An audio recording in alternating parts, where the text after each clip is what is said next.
Hello viewers, আসসালামু আলাইকুম। আমি আরেকটি মজার রেসিপি নিয়ে হাজির হলাম। আজকে আমার রেসিপিটির নাম হচ্ছে ক্ষেতের পাঁচমিশালো শাক ভাজি। তো প্রথমে আমি চুলাতে একটি ডেকচি দিয়ে দিলাম, এরপর সরিষার তেল দিব। আর এই শাক ভাজিটা কিন্তু আমি আজকে সরিষার তেল দিয়ে ভাজি করব, কারণ এই পাঁচমিশালো শাক ভাজিগুলো কিন্তু সরিষার তেল দিয়ে ভাজি করলে গরম ভাতের সাথে খেতে খুবই ভালো লাগে। তাই সরিষার তেল দিয়ে ভাজি করব। দেখতে পাচ্ছেন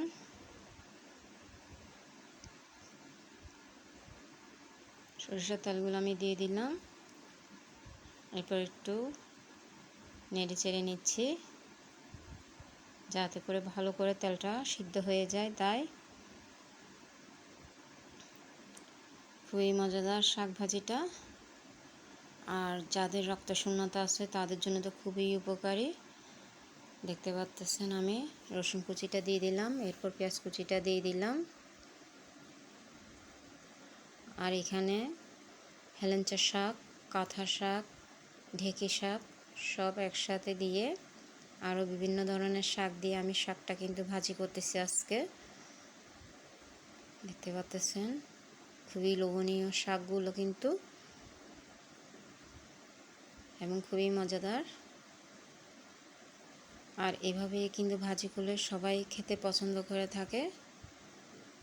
আর আমার মতন যাদের রক্তশূন্যতা আছে তাদের জন্য তো খুবই উপকারী। দেখতে পাচ্ছেন আমি স্বাদ মতো লবণটা দিয়ে দিলাম এবং কাঁচামরিচ দিচ্ছে। আপনারা চাইলে এখানে শুকনো মরিচটাও দিতে পারেন। একটু নেড়ে চেড়ে দিচ্ছি। আর আমি যে তিনটা শাকের কথা বলেছি সেই তিনটা শাকের মধ্যে কিন্তু আয়রন আছে, তাই আমার জন্য খুবই জরুরি এই শাকগুলো, যেহেতু আমার রক্তশূন্যতা আছে। তো আমি দেখতে পাচ্ছেন শাকগুলো দিয়ে দিলাম, নেড়ে চেড়ে দিচ্ছি। আর এই ধরনের শাক ভাজি দিয়ে কিন্তু অনায়াসে এক প্লেট ভাত খাওয়া হয়ে যায়। আমি চেষ্টা করি প্রতিদিন আমার খাদ্য তালিকার মাঝে শাকটা রাখতে, যেহেতু আমার ডাক্তারের অ্যাডভাইস প্রতিদিন আমার খাবারের মাঝে যাতে শাকটা থাকে এবং আয়রন জাতীয় সবজি থাকে। তো ডাক্তারের কথা মতো চেষ্টা করি আয়রন জাতীয় খাবারগুলো প্রতিদিন খাদ্যের তালিকার মধ্যে রাখতে। দেখতে পাচ্ছেন শাকগুলো কিন্তু আমি নেড়ে চেড়ে দিচ্ছি।